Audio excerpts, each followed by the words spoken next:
ಉತ್ತರ ಕನ್ನಡ ಜಿಲ್ಲೆಯಲ್ಲಿ ಭಾರೀ ಮಳೆಯಾಗ್ತಾ ಇದೆ. ಕುಮಟಾ ತಾಲೂಕು ಮೂರೂರು ಗ್ರಾಮದಲ್ಲಿ ಕುಸಿದಂತ ಗುಡ್ಡ ಕುಸಿತದಿಂದ ಮನೆ ಮೇಲೆ ಬಿದ್ದಂತ ಬಂಡೆಕಲ್ಲು.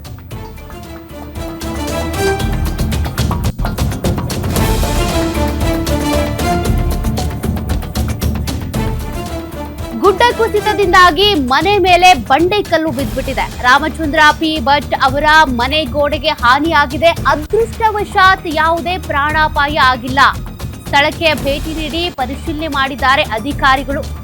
ಇನ್ನೊಂದು ಕಡೆ ದೇವಿ ಮನೆ ಘಟ್ಟ ಪ್ರದೇಶದಲ್ಲಿ ರಸ್ತೆಗೆ ಉರುಳಿದಂತ ಮರ ಮತ್ತು ಮಣ್ಣು ರಸ್ತೆಗೆ ಬಿದ್ದ ಪರಿಣಾಮ ಕೆಲ ಕಾಲ ಸಂಚಾರದಲ್ಲಿ ವ್ಯತ್ಯಯ ಉಂಟಾಯಿತು. ಶಿರಸಿ ಕುಮಟಾ ರಾಷ್ಟ್ರೀಯ ಹೆದ್ದಾರಿಯಲ್ಲಿ ಸಂಚಾರಕ್ಕೆ ಅಡ್ಡಿಯಾಗ್ಬಿಟ್ಟಿತ್ತು.